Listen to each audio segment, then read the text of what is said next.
Hello guys! So, kinagabihan pala, dumating pala yung isang kapatid ni Nadine Gate. Surprise na naman si Nanay Bitch! Diyos ko, as in, surprise talaga nila ng bonggang-bongga. So, lahat sila magkakapatid ay nag-reunion. Minsan lang to mangyari sa talambuhay nila guys. So, madaling araw na papunta na kami ng Palumpon. Loka yung biyahe guys. Kalikuli ko guys. Muntik na talaga akong masuka. Diyos ko, day. Bangi ko, Ginoo. Pagdating namin ng Palumpon ay pupunta na kami ng Kalangaman Island, guys. So excited, you know. Yo.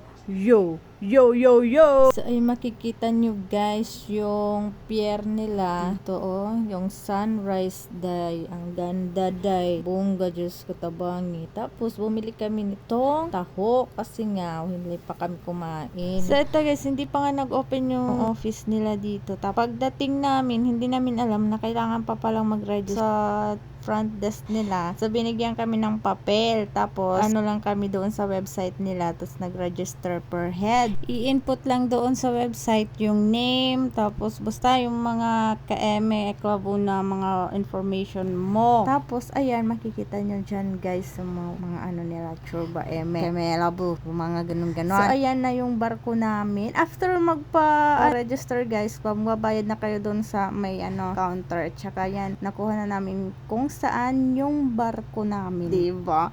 Sa amin talaga for today's video. So, ayan, dali-daling lumipad ang aming team papunta sa barko. Charis! Kapila kami dyan, guys. Tingnan nyo mamaya si Nadingi. Kaya nangangarangkang talaga yan si Nadingi.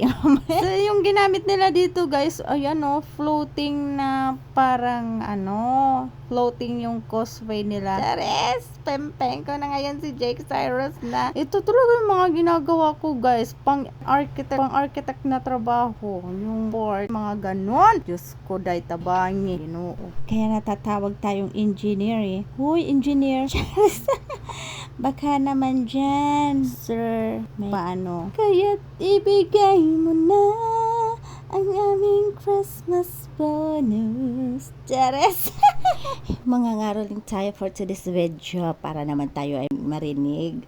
Diyos ko, tabangi. Hindi aasa for today's video. Baka masaktan na naman ang pusong ligaw. Diyos ko, dahil tabangi. So, ayan, at din si kuya. Yung meron silang mga parang tourist officer dito, Charis. Tapos sila, didiscuss sila kung ano yung mga dapat gawin, dapat dalhin, or hindi dadalhin. Tapos kung saan lang pwede mag-swimming, kung saan pwede mag-snorkeling, mga ganon, diba? Ang ganda, no? Tapos, yung mga basura natin doon sa island ay dadalhin natin pa uwi dito sa pier. Hindi pwede mag-iwan ng basura doon dahil it's a Virgin Island. You know what I'm saying?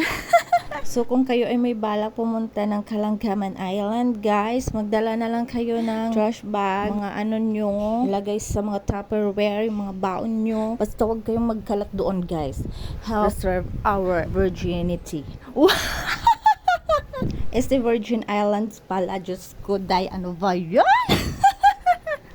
Maiba tayo, guys. So, ayan, nakadating na kami dito, guys. Sobrang napakaganda, guys. Kitang-kita yung kanyang sandbar na napakahaba ang stretch, As in, guys, malayo pala yan yung lalakarin nyo. Tapos, sobrang init. Nung time na yon parang summer lang, guys. Pero, sa November 5, 2023, kami pumunta. Ayan, buti na lang hindi talaga maulan. Ang perfect ng panahon. Like me, so perfect. May ganan. Tingnan nyo naman, guys, pagkababa namin, tingnan nyo yung sun talaga. As in, hindi mo talaga masasabi na nasa Leyte lang itong napakagandang paradise. As in, guys, talagang nananaginip lang talaga ako. Or totoo ba to? Charis! Biglaan lang yung lakad nila. Nag-decide lang sila noong November 4 ng hapon. So, kinontak lang nila yung sinasakyan nilang van na nila doon sa airport. Yun na yung kumuha sa amin doon sa barangay namin. Alas 3 kami umalis doon. Dumating kami mga alas 6, mga 6:30. Yung kung anong oras kami dumating. Basta mga maaga pa. More or less, mga 3 hours yung biyahe. So, ayan na, guys, pinifeel talaga namin yung sand. Tapos pupunta na kami doon sa pinakadulo ng sandbar. So guys, abangan natin sa part 2 ng vlog. Bye!